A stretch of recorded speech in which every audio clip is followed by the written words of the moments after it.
시사 돋보기입니다. 앞서 말씀드린 대로 정부가 발표한 9.13 부동산 대책의 내용과 핵심을 좀 살펴보겠습니다. 그리고 과연 효과를 발휘할 수 있을지 부동산 전문가와 얘기 좀 나눠보겠습니다. 장대장 부동산그룹의 장영석 대표이사 전화로 연결돼 있습니다. 안녕하십니까? 네, 안녕하십니까? 예. 네. 그룹 이름이 왜 장대장이에요? 제 학창 시절에 닉네임이 대장이었습니다. 캡틴이었는데, 그래서 이제 장대장이라는 이름으로 지금 오랫동안 지금 활동을 하고 있습니다. 대장님이시군요, 그러니까. 예. 예. 주택시장 안전 방안 발표한 거 좀 살펴봐야 되겠는데 그 전에 우선 49주째 연속 올랐다고 지금 말씀을 드리기도 했는데 서울과 수도권의 집값이 왜 이렇게 갑자기 오르는 거예요? 일단 이렇게 봐야 될 것 같습니다. 2014년 하반기 때, 그때 이제 재건축에 대한 규제가 풀어지면서 이제 본격적으로 집값이 오르기 시작했는데, 서울 집값이 한 4년 동안 많이 오른 지역이 한 2배 정도 올랐고요. 적게는 평균 30%에서 40% 정도 올랐거든요. 그러니까요. 예. 근데 이제 8번의 대책이 이번에 9.13 대책이 나왔는데, 그 직전 대책이죠. 그러니까 작년에 8.2 대책 때 아주 강력한 대책이라고 해도 다주택자 양도세 중과라든지 분양권 전매라든지 여러 가지 아주 강력하다고 나왔지 않습니까? 근데 공교롭게도 그 강력한 대책 이후에 그 서울 아파트 평균 매매 가격이 2017년 8월에 5억 8천만 원 정도 했는데 올해 8월 그러니까 1년이 지난 올해 8월에 서울 아파트 평균이 7억 230만 원이거든요. 통계상으로 볼 때. 그러니까 1년 동안에 21%가 올랐습니다. 그래서 강력한 대책이 나옴으로써 오히려 지금 올라가는 그런 현상이 지금 벌어지고 있다. 이렇게 좀 볼 수 있을 것 같습니다. 지금 현상은. 네. 강력한 대책은 강력히 막겠다는 뜻이었는데 강력히 올라가 버렸잖아요. 네. 이번에도 강력한 대책이잖아요. 네. 또 강력히 오르면 어떡하죠? 지금 이제 정부나 여당에서 대책이 나오면은 바로 또 오르면 아주 더 강력한 대책을 내놓겠다. 그게 이제 토지거래 허가제라든지 주택거래 신고제라든지 또는 허가제라든지 이런 대책을 내놓겠다고 지금 미리서 예고를 얘기를 했죠. 예. 네. 그렇죠. 일단 이번 대책을 보면 뭉뚱그려서 보면 자기 살 집 한 채만 보유해라 이런 권고가 강하게 들어있다고 생각이 드는데 내용이 좀 방대해요. 어떤 내용들인지 좀 분류해서 좀 짚어주시겠어요? 일단 굉장히 방대한데요. 지금 이제 이 시간은 짧게 제가 말씀을 드리면 우리가 이제 종합부동산세가 당초 정부안이 이제 다주택자를 겨냥해서 3주택자 이상은 0.3%를 추가로 이제 과세하는 안을 정부안이었거든요. 이번에 수정안에서는 3주택 이상자와 그다음에 조정 대상 지역이라고 하죠. 집값 많이 오른 지역. 주로 이제 서울 지역은 다 포함이 되겠습니다만 이런 이 조정 대상 지역에서는 2주택자 그러니까 3주택 이상부터가 아니고 2주택자도 종부세를 많이 과세를 하겠다. 그게 이제 최대 3.2%까지 추가 과세를 하는 거거든요. 그래서 일단 종부세 같은 경우가 이렇게 이제 많이 다주택자들 특히 2주택 이상부터 과세를 많이 하겠다 이런 내용들이고 그다음에 우리가 지금 이제 대출을 너무 많이 해준 게 아니냐. 그래서 이런 부분, 주택담보대출에 대한 이제 규제가 들어가는 거죠. 특히 이제 2주택 이상 보유 세대는 규제 지역 안에서는 LTV 제로, 그러니까 주택담보대출을 아예 안 해주겠다.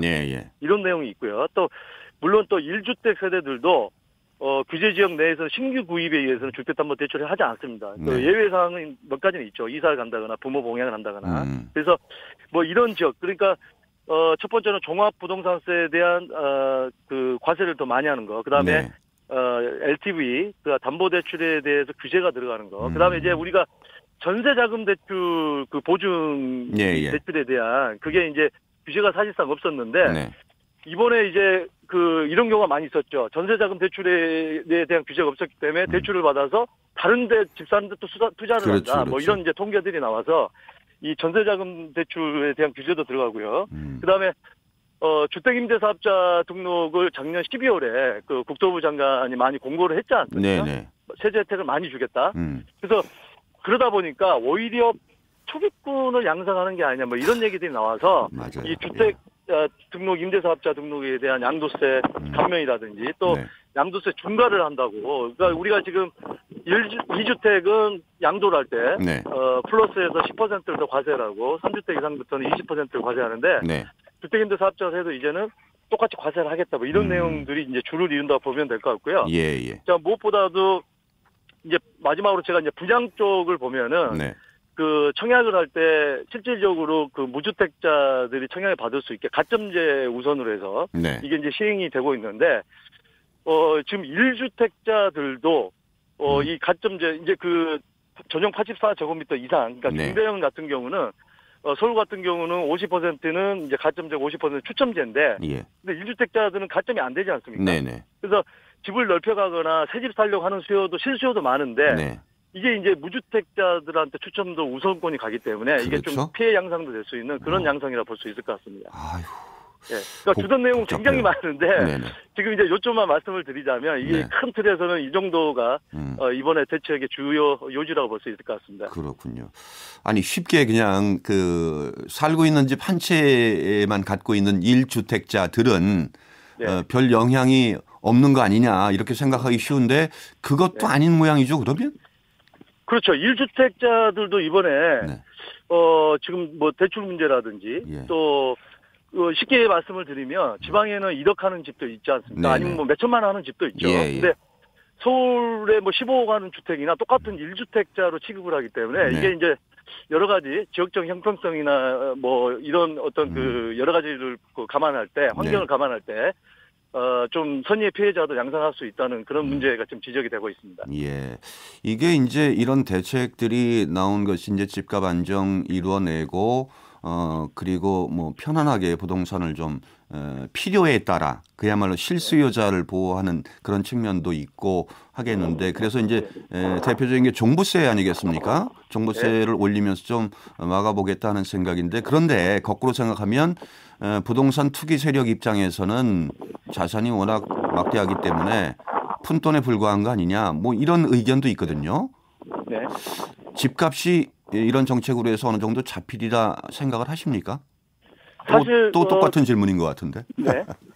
이렇게 보시면 좋을 것 같습니다. 그 사실 집값 급등을 했던 이유가 여러 가지 그 부동산 심리적인 요소가 굉장히 중요하거든요. 네. 그게 영향을 많이 미칩니다. 그렇죠. 금융위기 이후로 집을 살 수 있는 여건이 형편이 되는 분들도 집을 안 샀던 이유는 그게 뭐겠습니까? 집값이 안 오를까 봐 안 사는 거거든요. 그렇죠. 그래 왔었죠. 근데 네.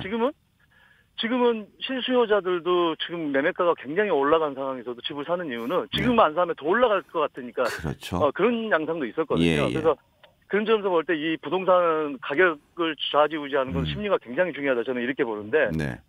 그런 측면에서 볼 때 과연 앞으로 심리가 어떻게 흘러갈 것인가가 좀 중요할 것 같고요. 그렇죠. 무엇보다도 지금 단기적인 어떤 그런 정책도 중요하겠지만 당연히 뭐 저도 제가 어떤 정책가라고 하면 지금처럼 집값이 많이 오는 상황에서 당연히 불을 끄는 잡으려고 하겠죠. 정책을 네. 잡으려고 하겠지만 네. 이게 이제 그 계속 반복을 하고 있잖아요, 정부가. 예. 지금까지 우리나라 집값이. 근데 그 이유는 제가 볼 때는 중장기적인 대책이 없다. 예, 그렇죠. 그리고 정권이 바뀔 때마다 너무 인기에 연연하거나 지금 땜질 처방식이기 때문에 네네.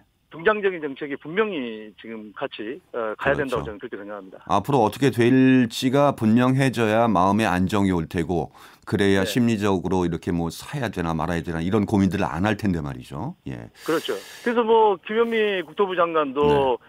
지금 뭐 임대주택 같은 것도 공급하면 4, 5년 뒤에 입주하는데 그게 무슨 어떻게 그 효과가 있겠냐 그 질문했을 때 김현미 장관 같은 경우는 심리적인 안정을 지금 나도 집을 살 수 있다. 아니면 입주할 수 있다. 이런 네. 안정을 지금 주기 때문에 그렇죠. 그런 효과가 있지 않냐. 뭐 그런 얘기도 했지만 네. 그게 정말로 그런 효과가 있게끔 정책을 펴는 게 중요하겠죠. 그렇죠. 이번엔 뭐 상당히 규제하는 쪽이 너무 많다 이런 지적도 있고요. 대책에 대해서. 무엇보다 공급을 늘려야 되지 않겠는가 해서 뭐 임대주택이라든지 여러 가지 의견들이 나오고 있는데 또 용산에 뭐 임대주택 건설하자 이런 의견도 있고 말이죠. 이런 건 어떻게 보십니까? 이제 용산 그 민족공원 근처에 이제 미군 기지가 이전을 했죠. 네네. 근데 거기에 이제 용산 같은 경우는 이제 중심권으로 우리가 보잖아요. 예. 근데 이제 이 지역에서 뭐 청년들을 위한 뭐 어떤 주거 공간 그리고 창업 공간까지 같이 할 수 있는 그런 어떤 주택과 사무실 공간으로 좀 사용하자 이런 얘기들이 나오는데 네.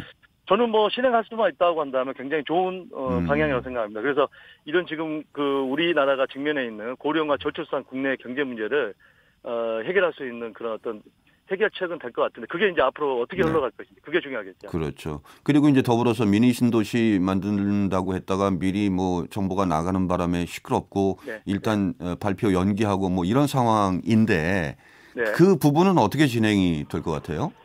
지금 사실 그 이번 대책에서 공급 대책도 발표를 하기로 했는데 그게 이제 사전 정보가 유출되는 바람에 그러니까 말이에요. 21일 날 다시 발표를 하겠다고 했는데 그 일대 이제 뭐 과천이라든지 뭐 서울은 박원순 시장이 절대 개발하지 않겠다 뭐 이런 지금 그 정부와 다른 어떤 그 생각을 분명히 했거든요. 근데 과천이라든지 경기도 일대 이런 지역에서 지금 이제 다음 주에 발표를 하게 되면 글쎄요 그게 이제 중심권에 얼마큼 접근성이 좋냐 그게 이제 관건인데 그렇겠죠.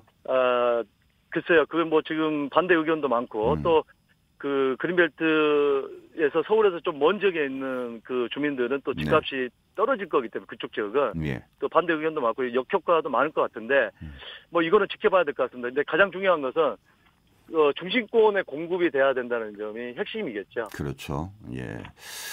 하여튼 부동산 시장이 이렇게 혼잡하니까 사실은 미리부터 계획해서 이제 나도 집을 사야 되겠구나 하는 실수요자들 입장에서는 지금 살 수도 없고 안 살 수도 없고 이런 분들이 많을 것 같아요. 이런 분들에게 전문가도 좀 조언을 주신다면 어떤 말씀을 해 주실 거예요? 문재인 정부 들어서서 뭐 작년에도 제가 그런 어떤 그 상담을 좀 받았는데요. 문재인 정부 들어서 집값 꼭 잡겠다고 해서 믿고서 주택을 사지 않았는데 배신감이 든다 뭐 이런 얘기를 하는데 물론 뭐 어떤 정부든 간에 지금 뭐 집값 안 잡겠다고 하는 정부가 어디 있겠습니까? 근데 좀 이런 부분들을 보면 좀 안타깝기도 하는데 중요한 것은 이제 언론에 따라서 너무 결정하려고 하지 말고 그 중장기적인 관점에서 그 본인과 가족 그리고 또 직업 뭐 학교 이런 문제들을 여러 가지 그 동선을 살펴본 다음에 계획을 잡고 여러 가지 매매 타이밍을 잘 준비를 하는 게 저는 중요하다고 생각합니다. 그 잘 하는 게 힘들단 말이죠. 하여튼 지금은 좀 움직이지 말고 지켜볼 때가 아닌가 하는 생각도 들기도 하고요. 아무튼 뭐 조금 그 이제 그 경기권 신규 택지 같은 경우는 이제 입주가 하반기부터 본격적으로 되고 내년까지 입주가 많이 있거든요. 그래서 그런 이제 아까도 제가 말씀을 드렸지만 이 부동산 또 심리적인 측면도 중요하기 때문에 그런 언론에서 그런 어떤 또 집값 입주가 안 되는 그런 어떤 그 통계 관계된 뉴스들이 많이 흘러나올 때 심리가 좀 위축이 될 수 있거든요. 그때 한번 또 여러 가지 살펴보는 것도 나쁘지 않은 방법 중에 하나라고 생각합니다. 어느 분야든 마찬가지가 되겠습니다만은 앞으로 어떻게 될 것이다 좀 예상하고 예측할 수 있는 그런 시스템이었으면 참 좋겠어요. 그렇죠. 최근에는 너무 예측하기 힘들었죠. 그러니까 말이죠. 너무 급등해서. 알겠습니다. 여기까지 듣겠습니다. 고맙습니다. 네, 감사합니다. 네, 장대장 부동산 그룹의 장영석 대표이사와 함께했습니다.